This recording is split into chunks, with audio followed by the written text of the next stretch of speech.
자, 신명기입니다. 신명기 18장 15절부터 22절까지입니다. 신명기 18장 15절부터 22절까지 한 절씩 있습니다. 내 하나님 여호와께서 너희 가운데 내 형제 중에서 너를 위하여 나와 같은 선지자 하나를 일으키시리니 너희는 그의 말을 들을지니라.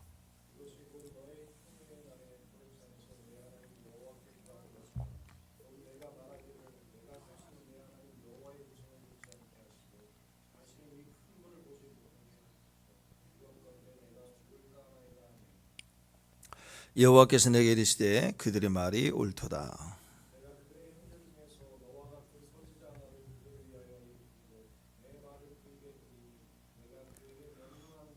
그 무리가 다 말하리라. 누구든지 내 이름으로 전하는 내 말을 듣지 아니하는 자는 누구든지 내 이름으로 전하는 내 말을 듣지 아니하는 자는 내 말을 듣지 아니하는 자는 내게 벌을 받을 것이요.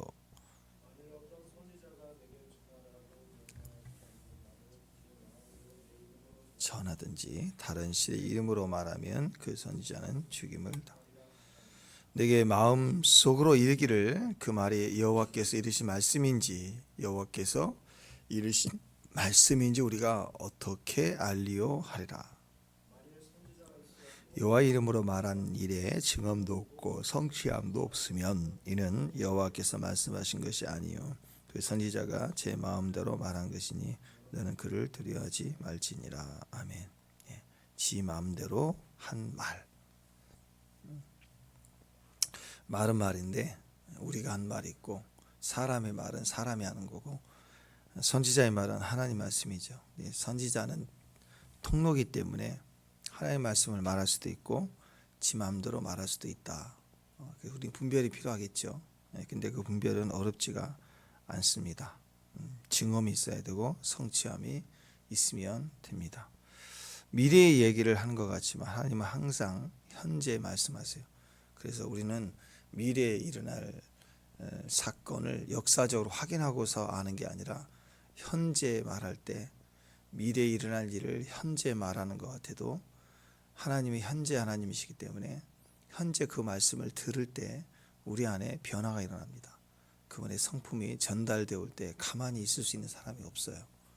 그래서 임재가 있을 때 그 현장에서 막 뛰고 날고 하는 그게 현상이 아니라 일단 내 영이 그냥 알아요. 그냥 거기서 깨달아져요. 그냥 거기서 무너지게 돼 있습니다. 거기서 그냥 회개가 올라오게 돼 있어요.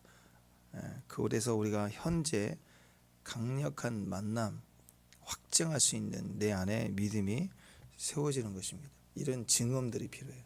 그리고 미래적으로 일어날 성취에 그래서 22절에 보면 내 여호와의 이름으로 선지자가 말할 일에 증언이 없다. 이 증언은 그 현재 말할 때 증언이 있어야 돼요. 현재 주님이 말할 때 변화가 있다. 그게 꼭 천사가 나타나고 무슨 기적만이 아니라 주로 구약에서는 그런 일들이 많았죠. 근데 신약도 동일합니다. 그런 기적으로 나타나시나 우리에게 세밀한 말씀으로 말씀하시나 부활을 제자를 통해서 또 이 세 여인을 통해서 증거될 때도 마찬가지, 전달될 때도 마찬가지고 성경이 기록된 걸 우리가 읽을 때도 마찬가지고 동일한 성품이 우리 안에 강력하게 만나지게 되는 증언이라는 게 있어요. 말할 수 없이 확증할 수 있는 증언이 우리 안에 있는 것입니다. 그러니까 우리가 평소에 이것을 확인하려면 그 감각이 있어야 될 거 아니에요. 그죠? 평소에 내가 주님을 말씀에 떨 줄 알고 만날 줄 알고 그게 먼저 중요한 겁니다.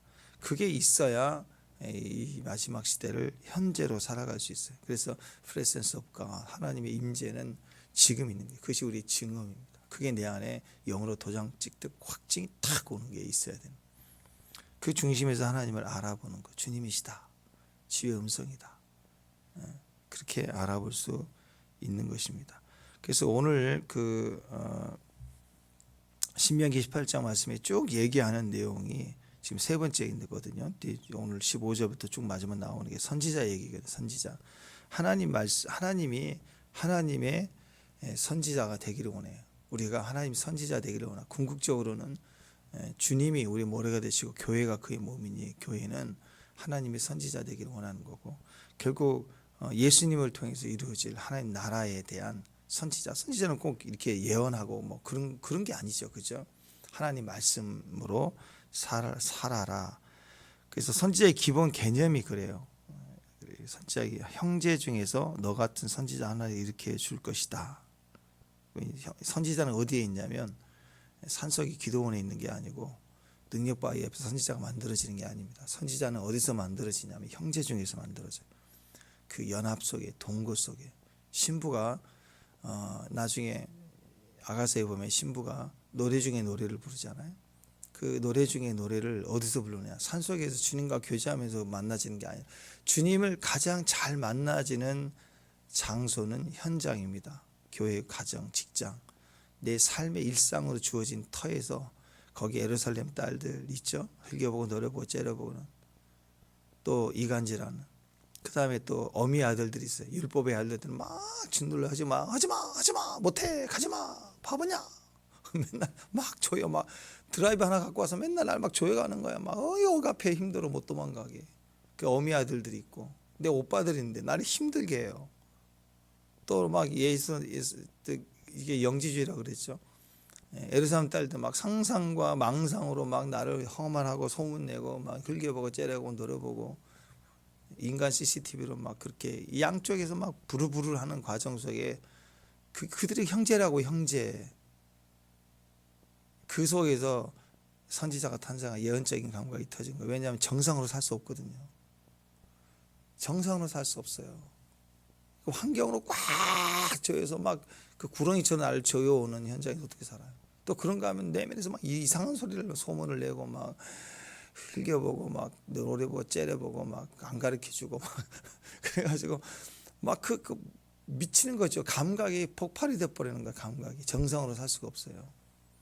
그 물과 불을 왔다리 갔다리 하는 그 속에서 하나님 왜 어미 아들들이잖아요.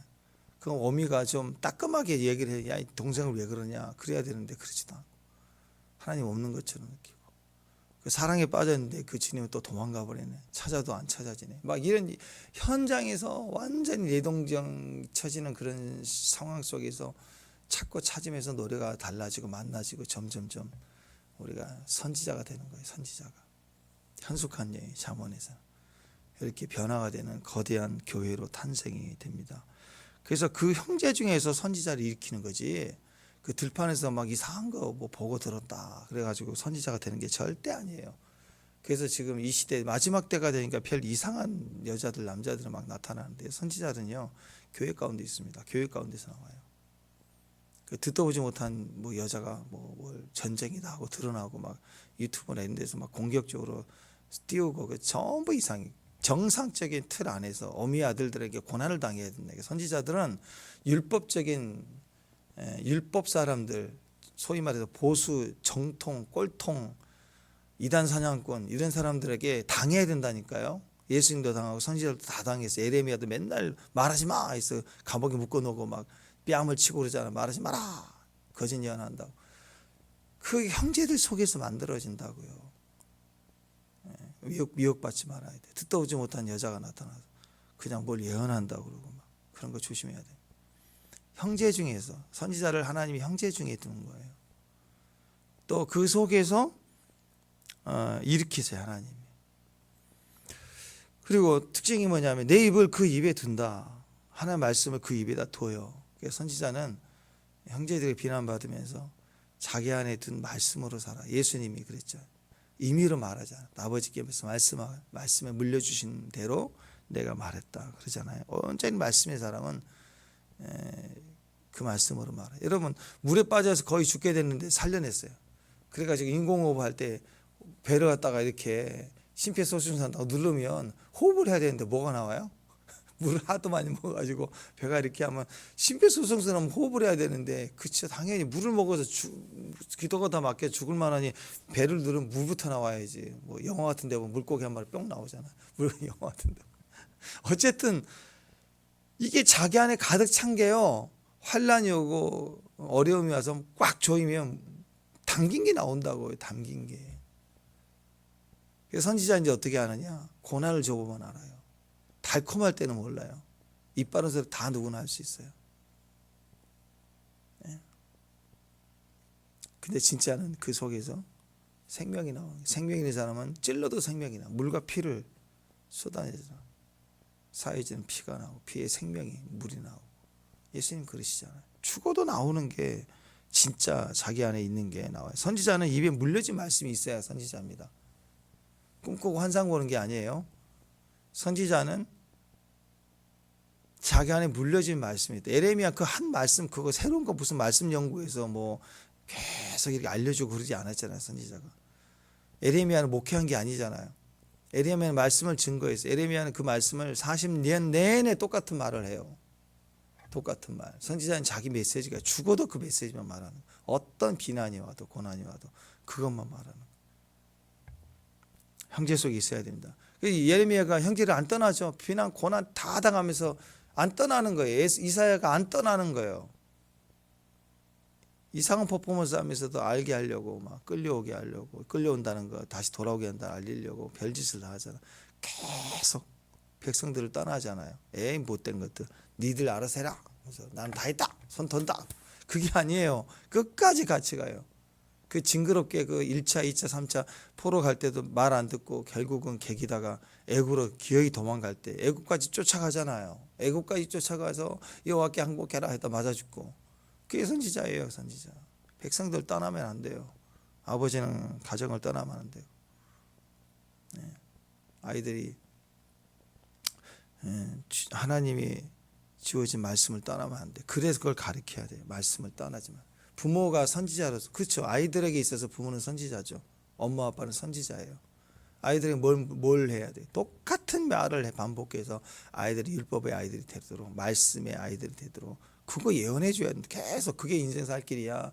지금 공부 잘해갖고 좋은 대학 가고 뭐 그렇게 해서 네가 살 길이 아니라 말씀이 너를 살 길이야를 계속 말해줄 수 있는 게 선지자예요. 목사는 그거예요. 계속 그 얘기를 해주는 거예요.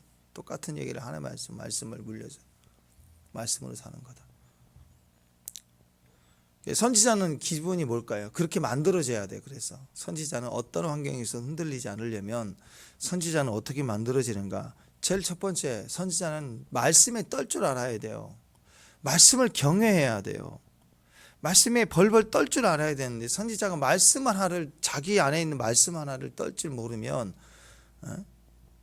세상의 미혹이나 유혹이나 세상이 두려운 마음 너무 떨 거 아니에요. 세상의 사람들은 세상의 능력에 떨지만 선지자는 말씀에 떨어야 돼요. 말씀 한 절만 단어 하나만 박혀도 벌벌 떨 줄 알아야 됩니다. 그게 선지자예요. 요한계시록 8장 10장 9절 보면은요. 8절 9절 10절 11절 보면 이거예요. 하늘에서 내게 들려오는 큰 음성이 있어 내게 말하되 하늘에서 이렇게 들려주는 음성을 듣는 만큼 이런 선지자가 어디가 있겠어요. 진짜 선지자죠. 보세요. 하늘에서 들리는 음성이 뭐라고 하느냐. 네가 가서 바다와 땅을 밟고 서 있는 저 선사의 손에 펼쳐놓은 두루마기를 가지라. 선지자에게 주신 첫 번째 명령 말씀 가지라 이거예요. 천사가 나가 작은 두루마기를 달라 한즉 천사가 이르되 갖다 먹어버리라. 먹어버리래. 이게 바다가 주는 게 아니라 너부터 먹어. 너부터. 그래서 받았어요. 그랬더니 네 배에는 쓰나 입에는 꿀같이 달달하 하거늘. 그랬더니 과연 갖다 먹어버리니 입에는 꿀같이 다나 먹으면 배는 쓰더라. 무슨 말이야. 하나님 말씀이 입에 들어오면 얼마나 맛있고 달콤한지 몰라요. 아멘. 꿀송이보다 더해요. 달고 오묘한 그 말씀 그렇죠. 달아요. 말씀이 들어오면 얼마나 다른데요. 어린아이가 젖 먹은 것처럼 쭉쭉쭉쭉 빨면 아주 행복해요. 너무너무. 근데 몰라. 그 다음에 오묘한 줄을 몰랐어. 그게 내 내모로 들어가면 어떻게 돼요? 써요. 왜? 내 창자를 다 뒤틀려놔요. 왜? 나를 고치고 치유하려고. 죄를 끊어내려고. 상처를 끊어내려고. 그래서 여러분 교회 오면 그냥 천사 같고 너무 다 좋잖아요. 사람들이 좋아서 교회 나오고 그러다. 나중에 이제 은혜가 되거든요. 찬양이 은혜가 되기 시작하고 말씀이 은혜가 되기 시작하고 그 말씀이 얼마나 맛있는지 몰라요. 말씀 또 듣고 말씀 듣고 말씀 정리하고 행복하죠. 그죠? 안 그래요? 말씀이 잘 들릴 때 잘하는 것이 신앙이. 어린아이가 쭉쭉 빨고 자라는 거죠. 근데 아이들이 먹어야 될 건 우유만 먹으면 안 되죠. 이유식 먹어야 되죠. 가끔씩 걸리는 게 있지만 맛있어요. 건더기 하나씩 오니까. 근데 뭘 먹어야 돼요? 고기 먹어야 돼요. 고기. 우유마다 하고 고기마다. 제가 늘 얘기하죠. 걷기 시작하면 다시 기지 않는다. 고기 맛을 나면 다시 죽 안 먹어요. 아플 때는 죽 먹으려고 그러지. 누가 하루 세끼 다 죽으로 드실래요? 맛없어요. 고기 맛을 한번 알면 다시는 안 먹어. 질기고 단단한 거. 고기 양념 얼마나 육즙 나고 맛있나요? 스테이크 쫙 잘라가지고 그냥 삼겹살 두루치기 그냥 불고기 맛있죠? 갈비 빠지면 안 되지. 또 거기 막 육즙이 흐르고 막 얼마나 맛있어요. 양념 지지고 볶고. 뭐 잔치 그러면 고기 빠지면 안 되잖아요. 잔치 근데 죽만 퍼줄 거예요? 잔치합시다 모이는데 죽만 줘. 그런 게 어디가 있어요? 잔치에는 고기가 있어야죠. 그거예요. 근데 고기를 먹기 시작. 말씀이 단단한 걸 먹어요. 막 징계하고 나를 치고 회개하고 막 이런 말씀 들려준다고.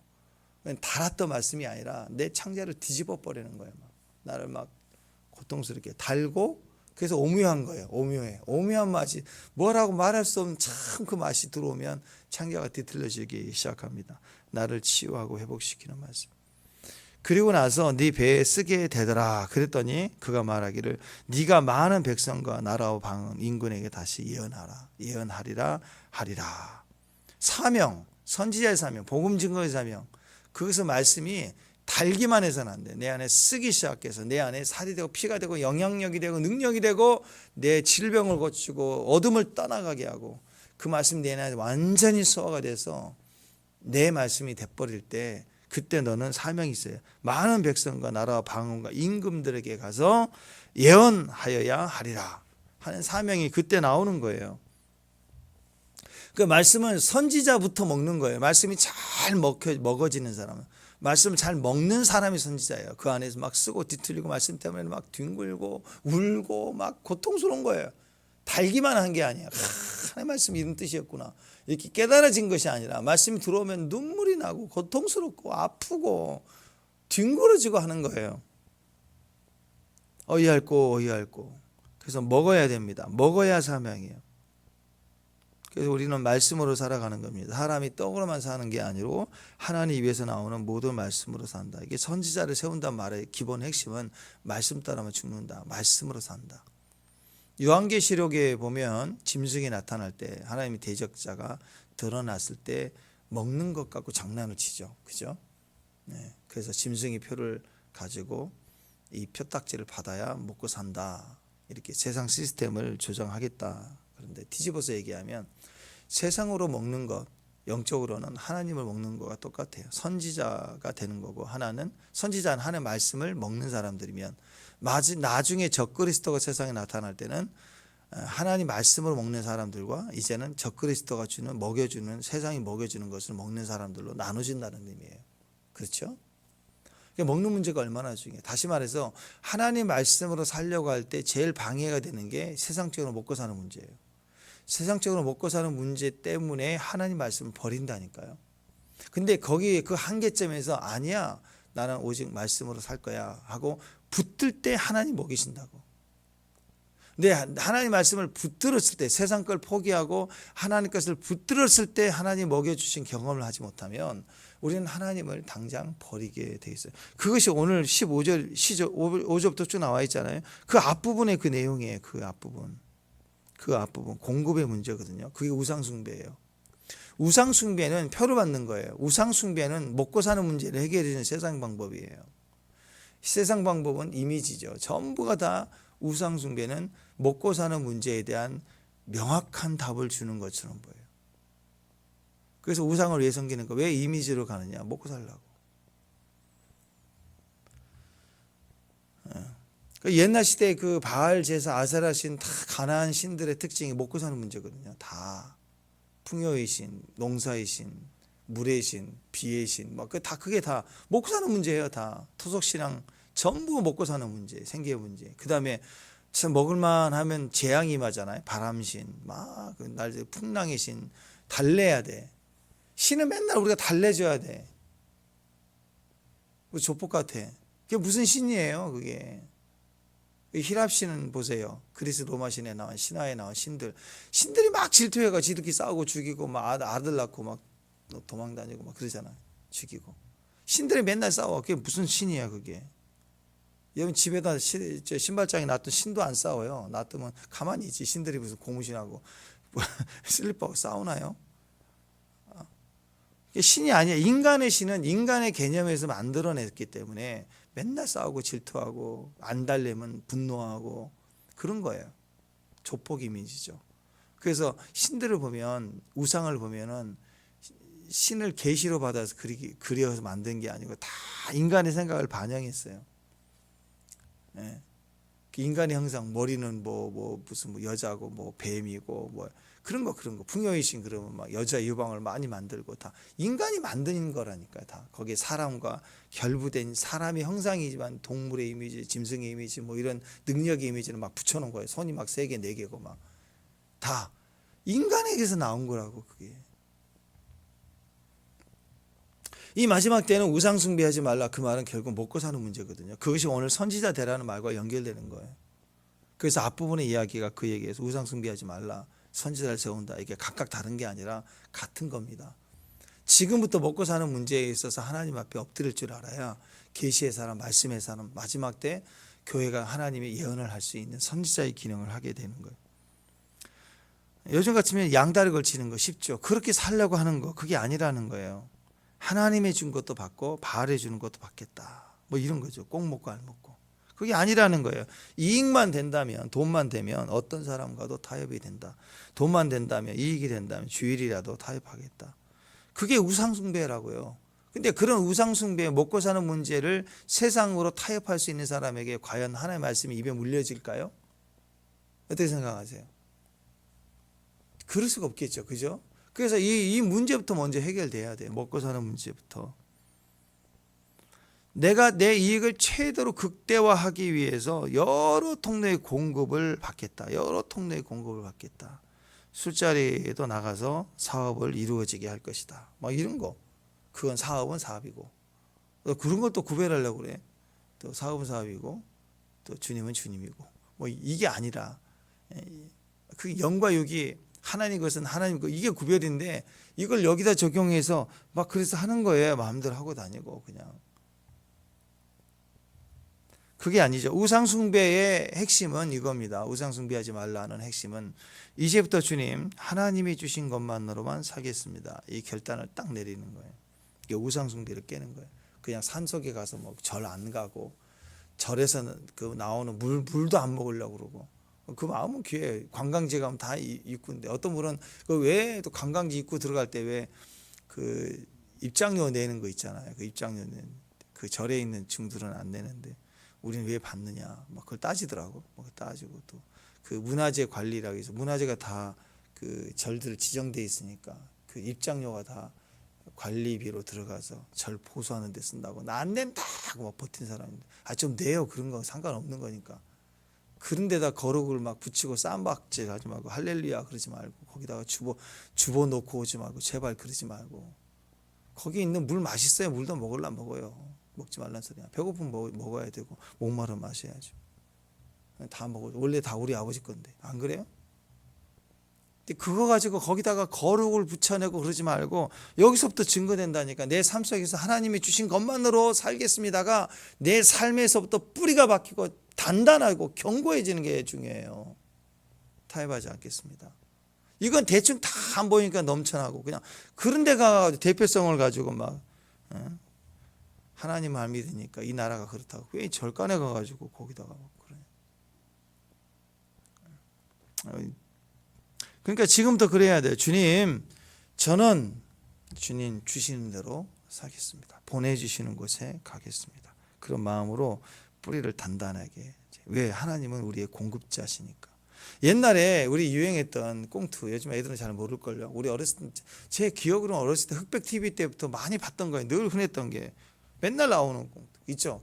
나는 김중배가 누군지 모르지. 하여튼 그때 머리에 바퀴 돌아서 김중배의 다이아몬드가 그렇게 좋았단 말이냐? 그러면 그 기억 상생이야. 딱 잡으면 놔라. 그러면 바지가 딱 찢어져야 되는데 너무 세게 잡아가지고 바지가 내려앉아. 애들이 연극할 때도 초등학교 때 했던 것 같아. 그것도 흉내내가지고 또 한다고 꽁트도 하고 그랬던 것 같아. 놔라.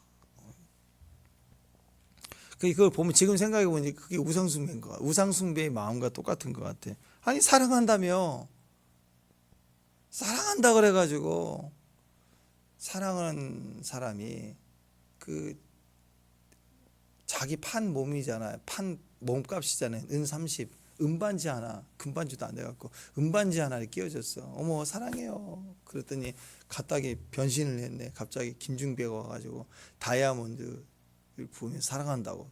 그랬더니 아니 은 30으로 만든 예수님 피값으로 준 반지를 빼버리네.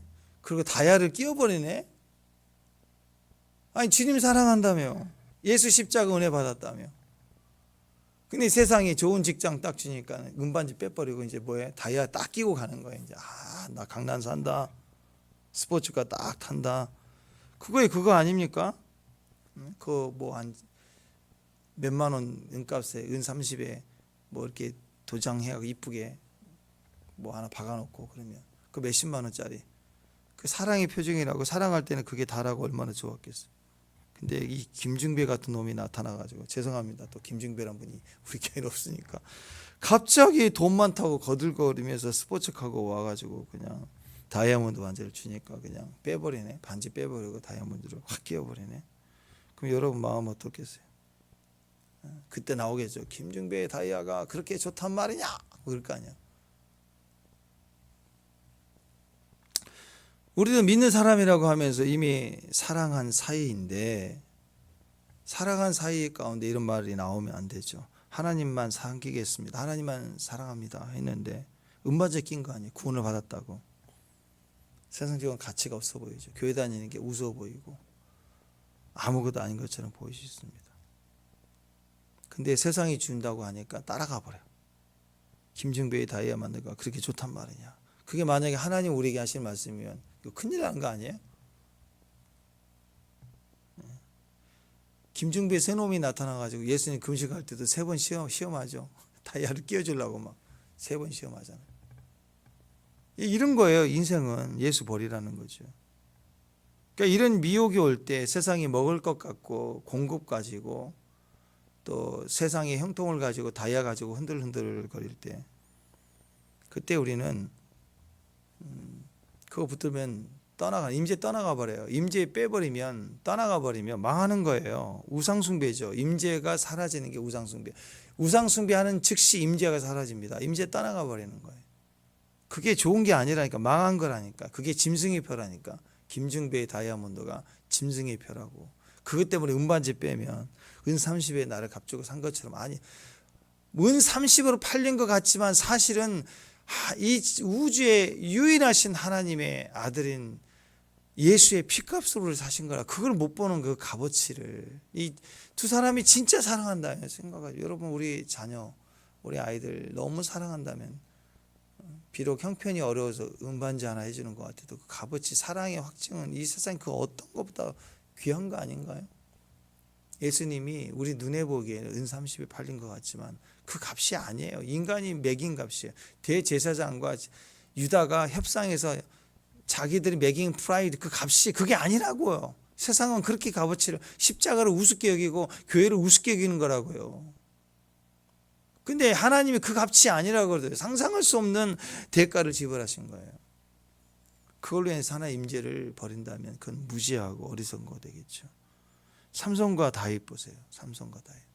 삼손, 하나님의 자기를 이미 떠난 줄을 깨닫지 못하고 설치다가 망했죠. 그 나시린으로 구별됐던 그 머리의 비결을 가르쳐 주잖아요.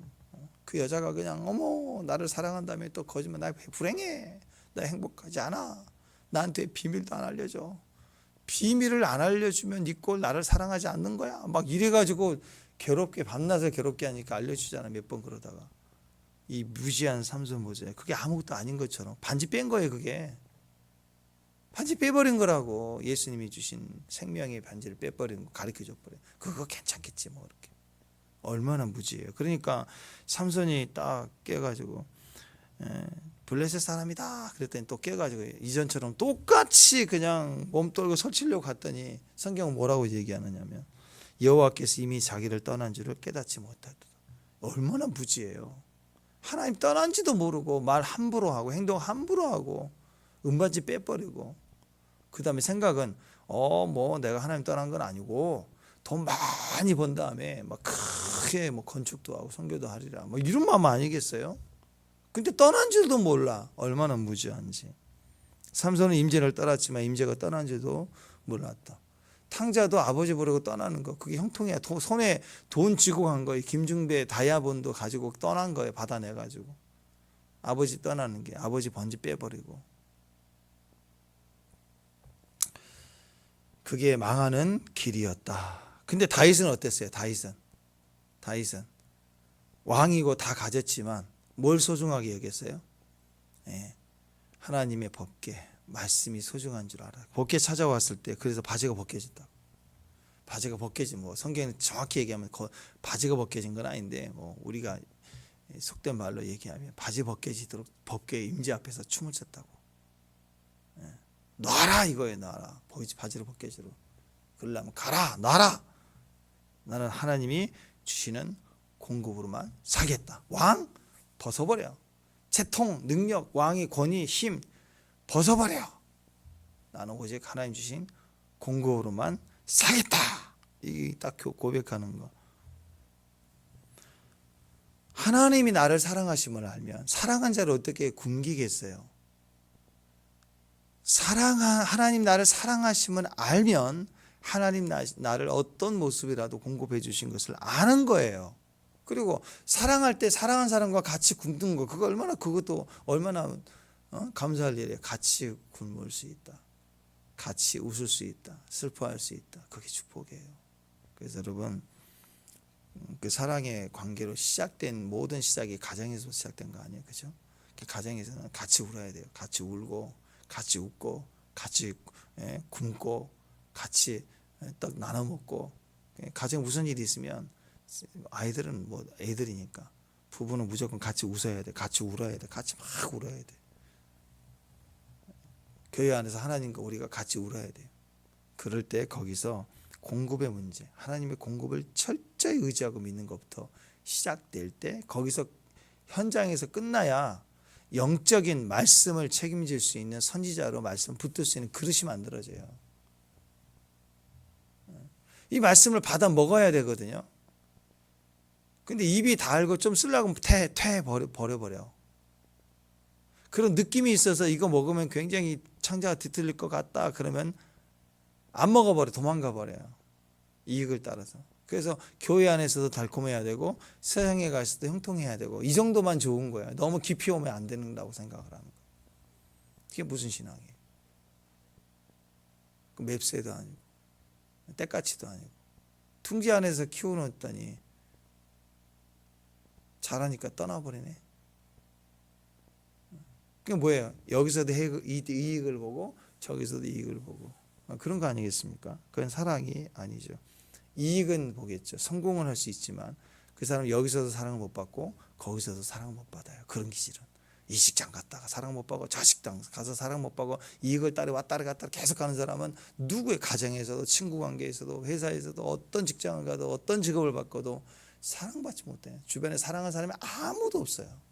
그 인생이 뭐가 이렇게 행복하겠습니까? 하나님 앞에 우상 숭배하지 않겠습니다. 그 말은 하나님 앞에 주님이 주시는 공급만으로 살겠습니다. 이게 될 때 욕심 부리지 않고 또 허황되게 들떠 있지도 않고 할 수 없는 일은 안 하게 되고, 할 수 있는 선 안에서 감사히 할 수 있는 일을 최선을 다해서 할 수 있고, 그런 거예요. 그 속에서 자족할 줄 알 때 하나님이 떡을 주시면 떡으로 만족하고 오늘 고기 주시면 고기로 만족할 줄 알고, 그런 자에게 그 훈련이 될 때 우상숭배의 금이 딱 철저하게 서 있는 사람에게 하나님의 말씀을 주신다고요. 그 말씀이 딱 터져나가는 거예요. 그게 선지자예요. 선지자를 세우신다. 하나님이 선지자를 세울 때 그런 사람을 봐요. 그런 사람을 보고 선지자를 세우는 것입니다. 그래서 뭐 마음을 지켜야 돼. 잠언 4장 23절에 보면 무릇 지킬 만한 것 중에 더욱 네 마음을 지켜라. 생명의 근원이 여기서 난다. 우리 마음이 지켜져. 마음이 분명한 사람이 진짜 마음이 이랬다 저랬다 하면 뭘 믿겠어요. 그죠? 마음이 이랬다 저랬다 하는 사람들을 믿고 신뢰할 수 있겠습니까? 신뢰할 수 없죠. 근데 마음이라는 것은 어떻게 지킬 수 있을까요? 마음을 지킬 수 있는 사람은 없습니다. 마음을 어떻게 지키느냐? 말씀으로 지키는 거예요. 마음을 지킨다. 왜 마음을 지켜야 돼? 마음에서부터 생명의 근원이 나온다. 마음을 지켜야 되는데 어떻게 마음을 지킬까? 마음을요, 말씀으로 묶어놔야 돼요. 말씀으로 묶여있지 않는 마음은 우리가 손으로 잡겠어요? 뭘로 마음을 잡겠어요? 나도 내 마음을 몰라. 그 많은 영화나 이런 데 보면 나오잖아. 불륜에 빠지고 막 이랬던 부부가 사랑했지만 나중에 뭐 남편이 뭐 불륜을 저지르고 여자가 뭐 불륜을 저지르고 막 이럴 때 갈등 속에 막 대화하는 거 보면 느낄 수 있는 것 같아요. 보면은 나도 내 마음을 모르겠어. 가정을 지켜야 되는 건 아는데 바람 한번 드니까 지키지 못하는 거예요. 사람은요, 자기 마음을 결단해서 지킬 수 있는 사람이 드문 게 아니라 없어요. 그 한 순간, 어떤 순간 마음을 잡아서 공부해야지. 그렇죠. 노는 아이들보다 공부하는 아이들은 마음을 잡을 줄 알아요. 그런데 성공하고 나서는 욕한다고요. 막 내가 뭐 이랬다고 막 이거 하려고 내가 이렇게 살았냐. 좋은 대학 들어가자마자 막 욕하고, 좋은 직장 가자마자 막 욕하고, 그리고 그 스트레스를 이대로 막 검찰되고 나서 뭐 풀고, 그 나중에 이상한 짓 하잖아요 또. 그건 진정으로 성공이 아니죠. 다 망해가는 건데. 마음은 일시적으로 잡을 수 있죠. 의지가 강한 사람들은. 근데 마음을 끝까지 근본적으로 마음을 잡을 수 있는 힘이 인간에게는 없어요. 어떤 이익 때문에 순간에 마음을 잡지만 다른 도전이 오면 무너지게 돼 있어요, 인간은. 그래서 절대적으로 자기 마음을 끝까지 잡아줄 수 있는 방법, 지키는 방법은 하나님의 말씀을 가져다가 마음을 묶어버려야 되는 거예요. 말씀으로만 마음이 묶여지니까 그때 그 마음에서부터 생명이 나와요. 마음을 지키지 못하니까요, 야망을 집어넣고요, 세상을 집어넣고요, 이익을 집어넣어가지고 그게 나인 줄 알고 그 마음 때문에 시퍼렇게 살아가는 거예요. 마음이 아프다 그러면 위로받아야 되는 거 아니에요, 그죠? 근데 마음이 아픈 사람들의 특징은 복수하리라. 시퍼렇게 나오는 거예요. 나를 건드려? 마음이 상했어. 분노, 공격성으로 나오기 시작하는 거예요. 나중에 케이크 하나 자르지 못하는, 그런 인지 능력 떨어진 사람이 나중에 대통령 되고 그러면 어떻게 되겠어요? 인생이 어떻게 되겠어요? 그러니까 여러분, 마음을 지켜야 됩니다. 어떻게 해요? 마음을 지키는 것은 말씀을 묶는 건데, 이걸 성경에서는 뭐라고 얘기하냐면 묵상이라고 얘기합니다. 묵상. 말씀을 묵상하면 마음이 잡혀요. 말씀에만 잡혀요, 마음은. 왜냐하면 마음을 창조하신 분이 하나님이니까. 내 안에 있는 내 마음을 내가 조절할 수 있을 것 같아도요, 사람은 조절할 수 없습니다. 나도 내 마음을 모를 때가 있어요. 여러분, 마음에 분노가 일어나고 막 화가 날 때 마음을 잡을 수 있나요? 안 잡혀요. 마음을 잡을 수 있는 사람은 우리가 아니에요. 우리가 못해요. 근데 왜 아이들에게 너 네 마음도 못 잡냐? 아이들도 안 돼. 부모도 안 되는데. 우리가 마음을 붙잡는, 지키는 방법은 말씀을 묵상하는 겁니다. 말씀을 묵상하면, 다시 말해서 말씀을 가지고 마음을 묶어 놓으면, 그 마음이 말씀에 딱 잡히면, 질서가 잡히면 그 마음에서부터 막 생명이 출산돼 나오기 시작하는 거예요. 그게 선지자예요. 그래서 선지자는 어떻게 해야 돼요? 이 마음을 잡아야 돼요, 말씀으로. 근데 산속에서 조용히 해준 밥 먹고 편안히 앉아서 세상과 부딪힘이 없고 보이는 게 없고 가만히 앉아 있으면서 말씀만 막 읽은 거 가지고는 마음이 잘 안 잡혀요. 모든 조건이 좋은 데서 경치 좋은 데 앉아서 말씀을 듣고, 하늘은 뭐 천지는 하나님께서 막 이렇게 신앙을 품고 이렇게 선비처럼 이렇게 한량처럼 그렇게 해갖고 그 말씀은 우리에게 입으로 달지도 않고 쓰지도 않아요. 그냥 대가리만 뺑뺑 도는 지식으로 끝나버려요. 바리새인들이 그랬다고. 현장에 살았지만 그들은 살만하고 선비같이 살고, 현장이 먹고 사는 문제도 힘든 일반 백성들과 달리 늘 존경받는 자리에 다니고 앉아서, 그래서 율법 행위로는 거짓말하지 않고 일주일에 2번씩 금식하고 또 하루에 3번 기도하고, 이게 하루에 여유를 부릴 수 있는 만큼의 시간이 있으니까 대단히 영적인 것처럼 살았지만 그들은 말씀을 먹지를 않아요. 쓰지를 않아요. 산속이 좋은 데 앉아서 기도만 하고 앉아있고, 이건 선지자가 아니에요. 선지자는 기도하고 싶은데 기도할 시간이 없는 거예요. 말씀 묵상하고 싶은데 말씀 묵상할 시간이 없는 거예요. 새벽부터 일하러 다녀야 되고 삶의 연단이 오고 가정의 연단이 오고 고통스러워야 돼요. 여러분 고통이 없는 게 제일 위험합니다. 요즘 너무 편안하면 여러분 굉장히 위험한 시기에 지금. 목사님 저 어떻게 해? 너무 힘들어요. 직장도 힘들고 뭐 이거는 간다 숨을 못 쉬겠어요. 집에도 와도 교회도 막 불안하고 할 일은 많고 지쳐있고 주일날 교회 오면 너무 좋지만 한편으로는 오늘 하루 정도 제끼고 쉬고 싶다 마음이 들어야 돼요. 왜? 너무 지치니까 삶이 막 뼈 빠지게 일해야 되고. 그게 정상적인 그리스도인이에요. 그리스도인. 거기서 선지자가 된다니까요. 선지자는 그렇게 탄생해요. 선지자는 내 마음을 감당이 안 될 때 하나님의 말씀밖에 없다는 걸 알기 때문에 말씀은 나를 묶어내는 거예요. 현장에서 묶을 줄 알아야 돼요. 그냥 묶여진 마음에서 묵상에서 터져나오는 거예요. 생명이 터져나오는 거예요. 그게 선지자의 예언이라고요. 하나님의 말씀 살았고 운동력이 있다. 이게 무슨 뜻입니까? 생명이라는 거예요. 생명은 우리 마음속에서 탁 터져나옵니다. 어떻게? 팔딱팔딱 뛰는 물고기 같이. 물고기 잡으면 팔딱팔딱 뛰죠. 예. 그게 살았고 운동력이 있어요. 선지자 예언은 그런 거예요. 다 죽어가는데 말씀만 들어오면 팔딱팔딱 뛰어요. 예언이 살려내요.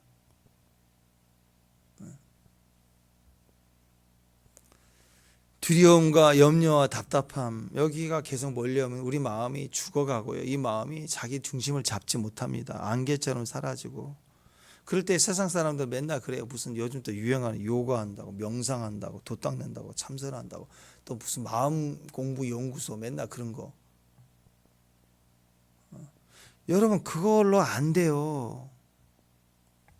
마음 공부는 무슨 마음 공부예요. 다 이탈이죠. 멀리 떠나가는 거. 근데 하나님은 이 땅에 이런 나를 위해서 이 땅에 찾아오셨어요. 복음은 우리를 찾아오는 거예요. 진짜 내가 깨어나야 되고 변화돼야 되고 또 새롭게 폭발해 나가야 새로운 시작은 어디 있느냐. 항상 그 현장에 있어요. 현장에 거기에 임재가 있어요. 프레센스 오브 하나님 임재가 있습니다. 오직 말씀을 거기다 두는 거예요. 오직 그 말씀으로 내가 묶여버려야 돼요. 오직 그 말씀을 그 현장에 묶이도록 현장에다 말씀을 막 선포해버려야 돼요. 그러면 내가 팔딱팔딱 뛴다고. 내 마음에서 팔딱팔딱 뛰는 게 나와요. 선지자의 특징입니다. 환경으로 막 죽겠는데 기도하고 찬양하고 예배하면 막 팔딱팔딱 뛰는 게 있다고. 팔딱팔딱. 그래서 성경 공부 그러니까 여러분 이렇게 하십시오. 제일 먼저 그냥 말씀을 듣는 거예요. 힘들 때 내 마음이 안 잡힌다. 마음이 심란하다. 어렵다. 우울하다. 마음을 두니까 그래요. 마음을 살려내야 돼요. 붙잡아야 돼요. 어떻게? 설교 말씀 들으세요. 제일 중요한 거. 내가 듣는 내 환경에서 듣는 말씀이니까. 인터넷에 좋은 목사님들 설교도 중요하지만 내가 듣는 현장에서 그 라인을 따라 쭉 가야 되니까 설교 말씀 여러 번 들으세요. 그럼 거기에 그때 처음에 듣지 못했던 게 잡혀진다고. 들려진다고. 그게 마음을 어떤 끈이 와서 확 묶는 거예요. 일단. 그 다음에 또 좋은 게 뭐냐. 그냥 요즘 인터넷 보면 성경 구절 신명기면 신명기 몇 장 치면 쭉 읽어주는 게 있다. 오디오 성경. 옛날에는 테이프 사다가 있는데 요즘 얼마나 좋아요. 그냥 계속 틀어놓는 거예요. 계속 틀어놓고 그냥 따라서 읽어. 자, 성경 말씀만 읽어주는 걸 설교는 듣지만 설교를 입으로 말할 수는 없잖아요. 그러니까 설교를 들으면서 어떤 말씀이 감동이 올 때 그게 나를 1차적으로 나를 탁 점을 찍어주는 것처럼 잡아주는 거라면 이 성경 말씀을 감동되는 대로 쭉 틀어놓고 내 입으로 따라 같이 읽는 거예요. 계속 몇 번 읽다 보면요. 그 읽다 보면 반드시 내 안에 말하는 과정에서 내 생각과 마음에 남는 말씀이 있어요. 탁 박히는 게 있다고. 떠오르는 게. 그 말씀이 뢰마예요. 내 안에 생각난다고. 그 뢰마의 말씀 내 입으로 다시 곱씹어야 돼요. 오디오로 듣는 거 말고 내 안에 툭툭 떠오르는 그렇지 하나님 그런 분이지 하고 감동이 오고 생각나는 말씀은 그때는 딱 오디오를 끄고 동시에 그 말씀을 붙잡고 곱씹어야 돼요. 막 내게 묵상해요. 그러면 그 감동되는 뢰마의 말씀이 떠오를 때 그렇구나 하고 지나가는 게 아니라 내 입으로 곱씹어버리면 그 말씀에다 내 이름을 놓고 가정을 놓고 막 곱씹어버리면 그때 마음이 묶여버리는 거예요. 마음이 묶인다고. 이걸 계속하다 보면 그 마음이 자꾸 내가 선포하는 내 말로 묶이게 돼요. 묶이게 되고 묶이게 되면 내 마음 속으로 말씀의 손이 쑥 들어가요. 그 다음부터는 갑자기 내 마음에서 나는 우울하고 맨날 무너져 있는 내가 내 안에서부터 갑자기 뭐가 파닥 하고 이 물고기 한 마리 튀어나온 것처럼 팍 튀어나온다고, 파닥파닥 뛴다고. 길 가다가 갑자기 막 웃음이 터지고, 될 것 같고, 은행 창고는 마이너스, 이번 달도 마이너스 썼네. 근데 그걸 보는 순간 절망이 아니라 갑자기 바닥바닥 뛰는 게 생긴다고. 바닥바닥 뛴다고. 그러다 보면 내 마음 안에 아닙니다. 생각지도 않았는데 가족 중에 하나가 또 바닥바닥 뛰어요. 또 그렇게 설득해도 안 되는데 바닥바닥 뛰고 있고, 환경이 바닥바닥 뛰고 있고, 또 어떤 환경이 또 내게 열리는 환경들이 막 바닥바닥 뛰면서 온다고. 물고기가 때로 와요. 때로. 이게 예언적인 흐름입니다. 그래서 말씀 우리 마음에다가 세상을 담아 놓으면 계속 꺼져가요. 두려움, 염려, 근심, 사망에 속한 것들이 계속 마음에서 올라오니까 죽어요. 계속 힘들고 한숨만 푹푹 쉬게 되는 거예요. 이 마음이 하나님의 말씀이 웃겨가면 그 마음에서부터 바닥바닥 뛰는 생명력이, 살아있고 운동력이 있는 마음이 우리 안에서 올라오는 거예요. 그게 선지자 되는 과정입니다. 그래서 예레미야, 이사야, 하나님이 많은 마지막 시대를 반영해 줄 수 있는 선지자들의 모습이 그랬어요. 오직 하나님 말씀만 붙들고 내 인생의 중심은 말씀입니다. 그 내 인생의 중심, 말로만이 아니라 마음의 중심까지 흔들리지 않는 마음으로 살겠습니다. 이게 말씀에 딱 붙들려 있는 중심이라는 겁니다. 말씀 묵상하셔야 돼요. 그래서 떠오르는 말씀들을 가지고 내 이름을 넣어서 묶어버려야 돼요. 계속 묶어야 돼요. 계속 말씀 묶어야 돼요.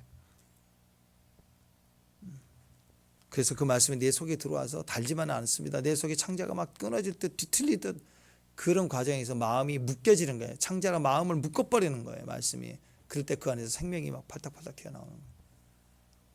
이런 예언적 삶이 마지막 때를 이깁니다. 기초는요. 기초는 뭐라고요? 하나님이 주신 공고로만 살겠습니다. 그렇잖아요. 선지자가 우상 숭배하는데 무슨 선지자의 기능이 있겠어요? 우상 숭배 용납을 하면서, 그리고는 기도만 세게 하면 하늘에서 막 예언을 줍니까? 환상을 줍니까? 그게 다 잘못된 거예요. 어제 제가 말씀드린 아이들에게 칼자리 주어주고 계획 잘라봐라. 손에 쥐어줘도 자를지를 못해요. 인지 능력이 떨어지니까. 떴다 봤다는 하는데 맨날 꿈꿨대. 환상 본대.